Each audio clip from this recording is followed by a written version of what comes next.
Assalamualaikum, salam literasi. Butuh buku akhir pekan. Saya ditemani buku Sang Pemuda karya Elfandi. Merancang kontribusi, mengokohkan eksistensi. Ini ditulis oleh seorang Bang Elfandi ini, Elfandi LCMA. Silakan nanti kalau yang penasaran siapa dia, ada di Muhammad Elfandi kalau Instagramnya ya. Atau dia aktif di Muda Muslim Berdaya Foundation, Muda Community, muda.id, infomuda.id. Itu cukup aktif di sana. Saya follow juga ya, beberapa ide-ide beliau, Bang Elfandi ini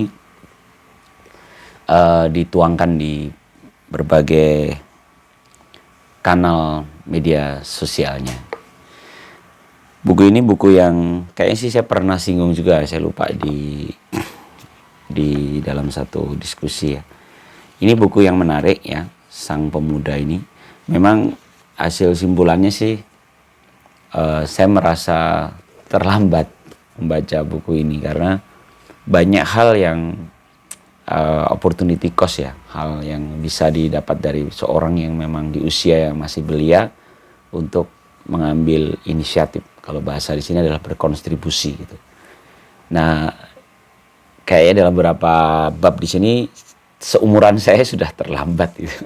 Makanya saya semangat sekali ingin sharing ini ke teman-teman, termasuk ke anak saya. Udah tak sampaikan bahwa rasanya buku ini buku yang menginspirasi sekali untuk teman-teman yang masih muda.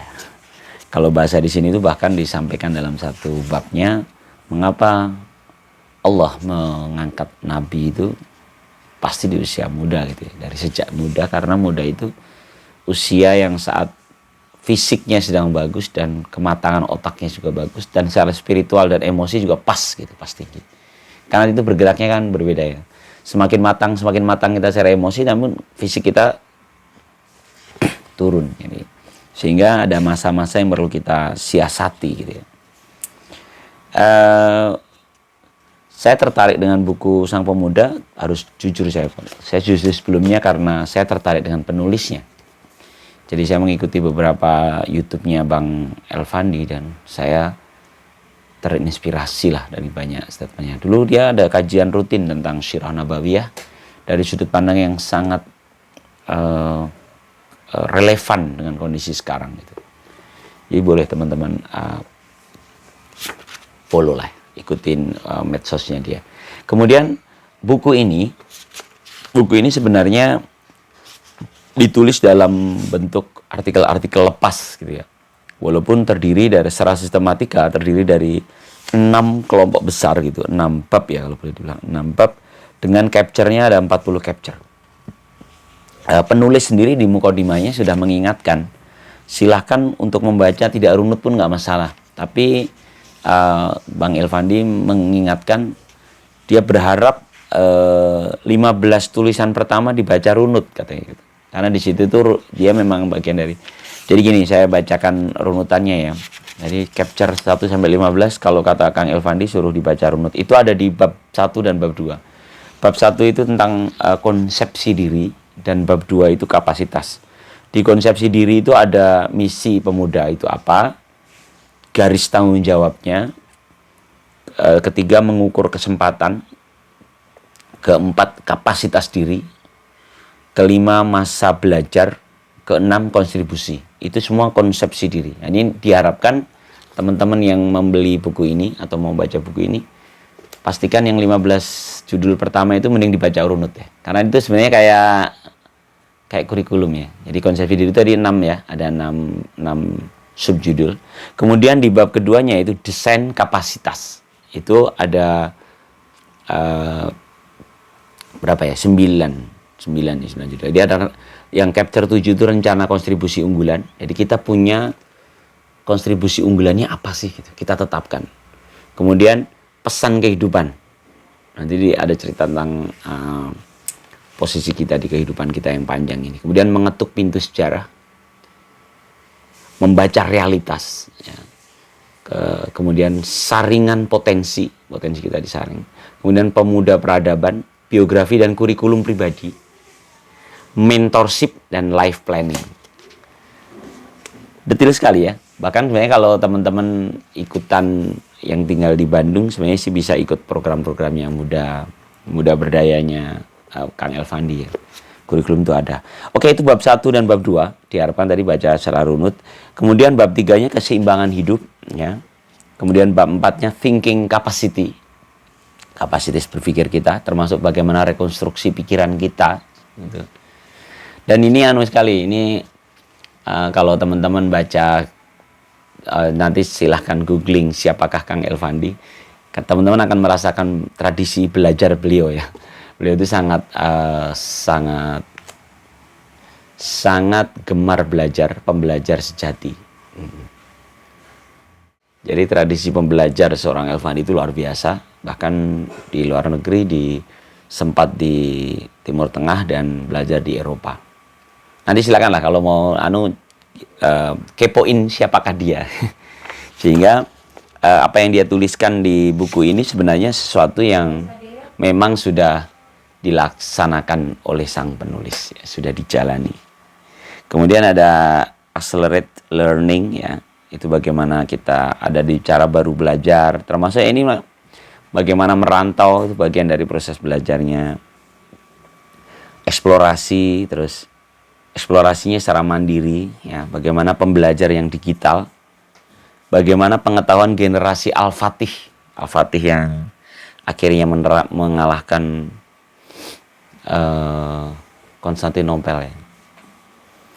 Nah, yang menarik di Capture 35 ini saya kasih tanda khusus karena ngomongin literasi ya. Saya termasuk yang suka dengan literasi. Generasi pembaca dan Capture 36 itu target bacaan. Ada hal menarik di sini ya. Jadi generasi pembaca itu pertama yang jelas memang membaca itu adalah proses peningkatan kapasitas diri tanpa akhir. Jadi seorang tidak mungkin menjaga konsistensinya dalam bertumbuh dan berkembang kecuali dia rajin membaca gitu ya. Karena kematangan spesialisasi dan keluasan wawasan itu tidak didapatkan melalui berbagai cara cepat dan training instan. Jadi penulis mengingatkan bahwa nggak ada istilah kalau dia memantik, iya mungkin training yang tiba-tiba begitu ya, mengalami pencerahan sesaat. Tapi sebenarnya kematangan itu dan wawasan itu tidak bisa secara instan. Kemampuan ilmiah adalah akumulasi, ingat ya, akumulasi bacaan panjang yang sistematis. Jadi kita membaca sampai dengan tradisi yang panjang itu yang akhirnya membangun sebuah kemampuan ilmiah. Pendidikan akademis adalah akselerator dan tools yang efisien. Sehingga akademis itu kan kita dipush sama kurikulum dan dosen untuk membaca kan, untuk mencari referensi kan. Itu sebenarnya karena ini bagian dari tools yang efisien. Namun menjadi prioritas utama generasi muda ilmiah adalah membaca. Dia walaupun secara akademis dia kuliah, ketika yang dia baca hanya karena tekanan dari dosen untuk tugas-tugas, tentu ini tidak akan mencukupi bagi generasi muda untuk terus meningkatkan kapasitas dirinya tanpa membaca. Bahkan Elfandi mengingatkan bahwa membaca ini adalah kaidah yang pertama kali Allah ajarkan. Jadi Allah itu pertama kali mengajarkan dalam ayat pertamanya adalah membaca. Membaca bukan rumus ajaib umat Islam. Ia adalah kaidah yang konstan dan universal. Jadi ini tuh bukan terus karena dia muslim maka gitu. Tapi sebenarnya ini adalah kaidah yang konstan dan universal. Adalah syarat kebangkitan umat manapun. Untuk agama apapun. Kaidah ini pernah mengantarkan generasi muslim zaman Abbasiyah memimpin peradaban, sebagaimana mengantar generasi berpengetahuan pun Eropa menaklukkan dunia melalui membaca. Juga mengantarkan generasi pembaca Amerika untuk memimpin pengetahuan. Jadi jika kita umat Islam yang mendapatkan Al-Quran dan Al-Quran itu dimulai dari seruan kaidah untuk membaca dari Allah dan kita tidak menggunakannya untuk membangun peradaban kita, sangat disayangkan. Nah, kemudian di capture berikutnya, capture 36 ini menarik. Jadi ada judulnya itu target bacaan. Jadi di situ pembaca. Ini saya juga termasuk yang tertohok ya. Karena saya kan hanya suka membaca gitu. Hanya suka membaca, bahkan bacaan saya belakangan ini bukan sesuatu yang secara akademis saya kuasai gitu ya, secara akademis. Tapi saya membaca apapun dan ternyata itu hati-hati target bacaan ini. Ini Elvandi mengingatkan, sang pemuda perlu menaiki jenjang tangga pembaca yang bijak. Jadi pembaca yang bijak. Dari sekedar gila baca, sangat suka baca, ya, melahap secara sporadis apapun dibaca, menuju pembaca yang sistematis. Ini ada juga diingatkan oleh Bung Anies Mata dalam satu bukunya, saya lupa di judul yang mana, tapi dia mengingatkan bahwa suatu saat kita harus membaca bukan buku yang hanya kita suka baca, tapi buku yang harus kita baca gitu. Jadi kita sendiri yang membuat target, saya harus membaca ini, baca ini. Bahkan kalau di Bung Anies Mata itu dia pernah punya sebuah target pribadi untuk berhenti membaca referensi buku lokal.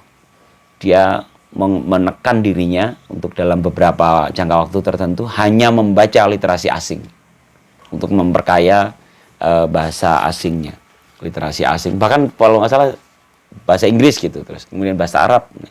Itu di-push gitu, dia membuat sendiri target-target bacaannya. Nah terus terang ini cukup menohok seorang putu ya, putu yang hanya bisa menjadi putu buku, mengerat-ngerat buku manapun, jadi belum menjadi pembaca yang sistematis. Umat ini rindu, nah ini setelah membaca, tentu kita akan mampu menuangkannya. Kalau kita pembaca yang sistematis, kita akan menuangkan isi pikiran kita dalam tulisan. Ini kalau sudah membiasa dalam tradisi literasi yang sistematis, maka kita bisa dengan mudah menuangkan dalam sehingga kita ini, umat ini sekarang rindu karya-karya sang pemuda untuk kembali menjadi rujukan utama ilmu pengetahuan. Karya-karya baru yang terpajang membentang di dinding peradaban. Jadi kita rindu untuk tulisan anak-anak muda terpajang di dinding peradaban. Terpajang bukan hanya di perpustakaan yayasan atau tuku buku lokal, tapi perpustakaan besar dunia.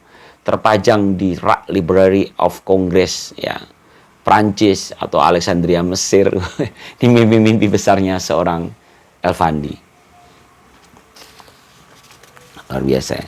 Sang pemuda mau menempuh jalan expertise ya, dia menjadi pemuda yang bernapas baca panjang. Mereka yang membaca dalam sepinya pojokan perpustakaan, mereka yang bertahan di tengah bisingnya tawaran pekerjaan yang bisa menghentikan pertumbuhan pengetahuan, mereka yang sabar dalam penemuan ilmiah di tengah derasnya godaan aktivitas yang menggedor otot belajar. Ngena banget ya.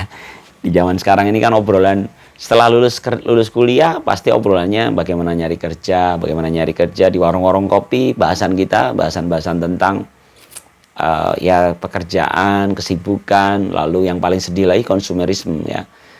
Beli barang apa ayo? Kamu handphone baru yang terbaru mana? Jadi perbincangan-perbincangan kita adalah hal-hal yang sangat menggoda otot belajar kita. Di sini malah bahkan gairah untuk bekerja pun jangan sampai menghentikan pertumbuhan pengetahuan.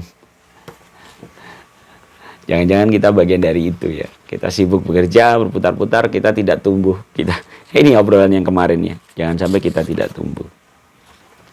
Saya pikir menarik ya ini. Ini di chapter 35 dan 36. Saya cuma agak menekankan di 2 chapter itu nggak apa-apa ya. Nanti bab berikutnya, bab yang terakhir itu adalah jiwa leadership, jiwa kepemimpinan. Itu di situ ada bahasan tentang mentalitas ekspansif gitu, ekspansif. Jadi kita tim produktif, inspirasi nabi dan pemuda pemimpin.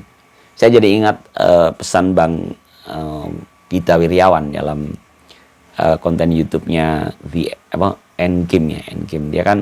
Endgame itu ada pola benang merahnya kalau saya nonton dari berbagai episodenya Endgame itu. Gita Wirjawan pasti di akhir itu menanyakan tentang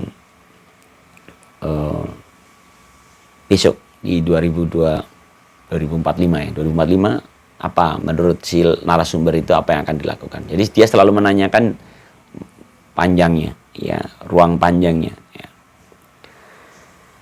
Jadi kita mau ngapain gitu. Ini kan mentalitas ekspansi. Kita nggak sekedar sampai di sini. Kira-kira kalau di 2045 kamu mau ngapain? Gitu. Dan itu menurut saya kebayang nggak sih di setiap episode itu, Bang Gita Wirjawan ini menanyakan kepada narasumber, dan narasumber itu akan berpikir. Sebenarnya narasumber ini kan orang-orang yang hebat ya. Kalau teman-teman silakan lah nanti mampir ke YouTube-nya Gita Wirjawan ya. Orang-orang hebat tuh disentil sama Gita Wirjawan tentang 2045 mau ngapa. Padahal sentilan itu dia posting dalam akun YouTube-nya yang ditonton ribuan orang. Jadi setiap penontonnya pun akan tersentil. Kira-kira 2045 apa ya gitu. Kira-kira ini yang sering dikulik sama Gita Wirjawan. Bahasa, ini saya termasuk kena juga, bahasa asing saya lemah sekali. Gita Wirjawan sama-sama mengingatkan, bahasa itu menjadi penting karena kita butuh narator-narator hebat yang bisa menceritakan bangsa kita di dunia. Ini mental ekspansi. Mental ekspansi. Saya seruan kepada para pemuda ini, saya udah sangat terlambat membaca buku ini. Tapi silakan teman-teman kalau tertarik bisa dihubungi, mana nih ya? Kalau saya belinya di Pustaka Rembuk sih, Pustaka Rembuk Kopi. Tapi ada lah insya Allah di medsosnya Elfandi. Untuk yang masih muda, belum terlambat, baca, inspirasinya digali, amalkan. Berpikir lebar, berpikir jauh, berpikir panjang, mental ekspansi. Kita butuh orang-orang hebat, anak-anak muda hebat di bangsa ini, sehingga suatu hari terwujud bagaimana mimpi besar bangsa Indonesia menjadi bagian kekuatan 5 besar dunia. Salam literasi. Assalamualaikum warahmatullahi wabarakatuh.